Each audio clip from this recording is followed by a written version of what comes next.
Suppressing your emotions is stupid. And this is coming from somebody who spent years of his life trying to suppress his emotions. Because I've been told all my life that you're not supposed to act out on your emotions. You're not supposed to feel emotional. If you have emotions, if you feel angry, you are supposed to be stoic about it and you are supposed to shove it down, put it in the closet, and forget about your anger. If you feel some sort of sadness, some sort of anxiety, some sort of fear, whatever you're feeling, you push it away and you neglect it. And for some reason, they tell you, but if you feel happy, if you feel joy, if you feel really grateful, that's fine. You could express that positively, right? But there's literally no such thing as positive emotions. There's no such thing as negative emotions. I love the philosophy Stoicism, right? Because it really helped me in high school getting over a lot of problems in my life, like emotional problems that I was dealing with. And the only way I really knew how to handle it was Stoicism. Otherwise, I'd be picking fights with everybody I meet. Otherwise, I'd be getting into arguments with everyone I see.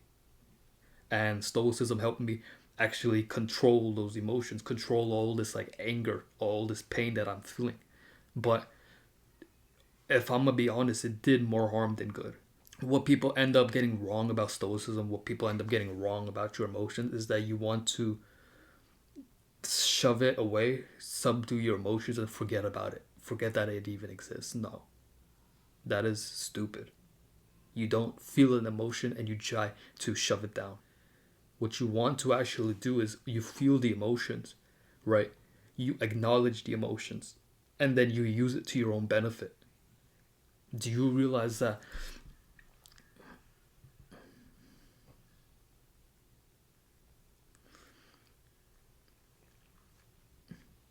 whenever you feel angry, if you feel angry, you don't just go to another person and start beating the shit out of them, bro? That's like kind of dumb. Like you don't want to be doing that.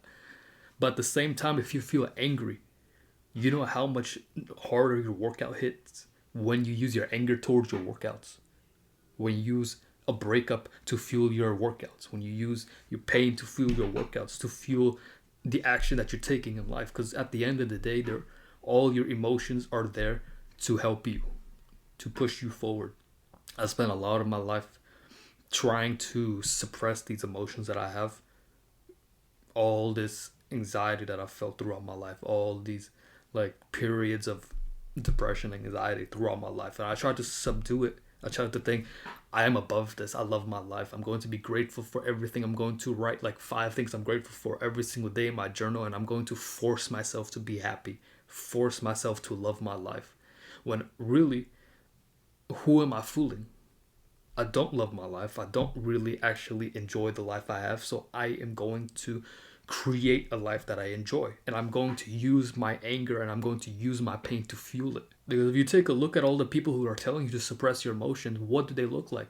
What lives do they have? Look at all the people who tell you do not get emotional. Every single person telling you this, giving you this advice, they all hate their lives too.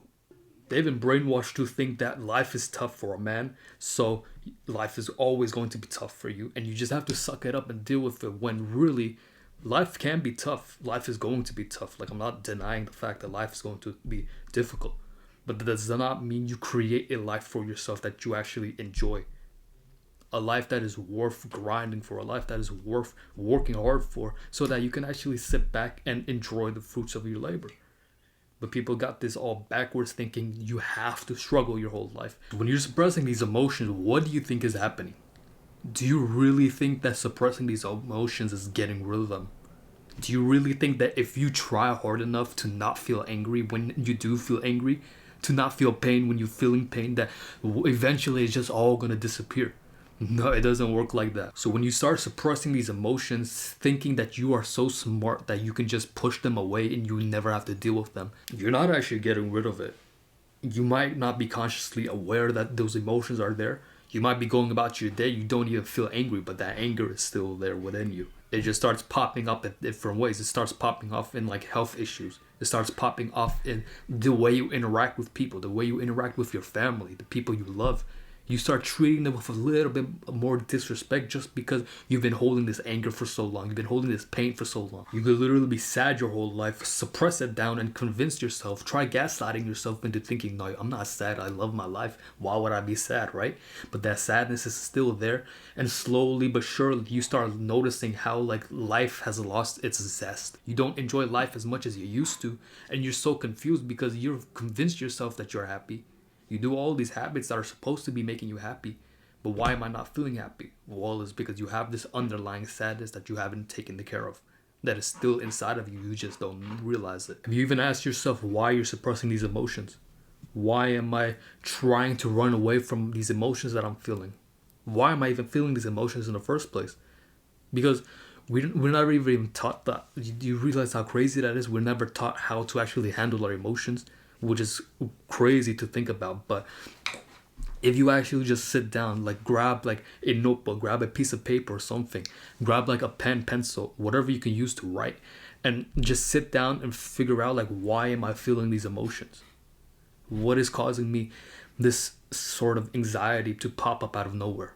What is causing me to feel mad right now? What is causing me to feel like I just want to burn the world? And once you start writing, once the ideas start flowing through your head, you realize that, okay, I know what the problem is. What is the solution? And you find the solution and you use that pain that's causing you these emotions to fuel yourself to find the solution for your problems, rather than just trying to suppress it down, rather than feeling sorry for yourself and going laying on your bed when you're feeling upset, when you're feeling anxious, punching a hole in the wall when you feel mad, right? That is level 1 coping mechanisms. This is level 2 coping mechanism.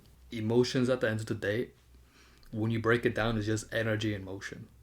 When you feel happy and you feel all motivated to go to the gym, that is energy that you have to use and fuel your workouts, right?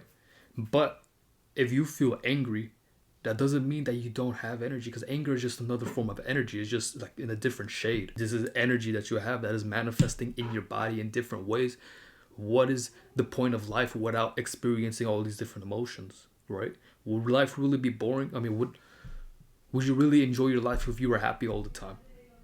Because if you are always happy, you are really not even happy at all. Because how would you know you're happy if you've never felt sad? How would you feel? How would you know that you're happy if you've never felt angry? How would you know that you're happy if you've never felt anxiety?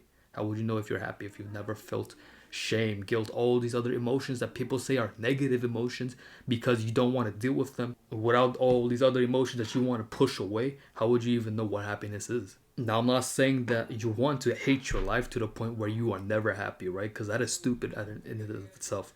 But what ends up happening is when you're happy with your life, but you aren't actually where you want to be in your life, you end up becoming complacent. You end up slacking off. You end up missing workouts. You end up not working as hard as you should be because you convinced yourself to thinking that you are happy with your life when you're really not. You know you want more. So why not go and chase after what you want in this life rather than settling down, convincing yourself that you're happy, convincing yourself that you have everything that you want in your life and that you don't need anything else. Because the only person you're fooling is yourself. If you made it this far and you are feeling some type of way, you feel like, you know what, he's right. Why am I going to sit around and feel sorry for myself? Why am I going to sit around trying to like take all this pain that I'm feeling and try to shove it down away as far as I can when I can use that to my own benefit? Good.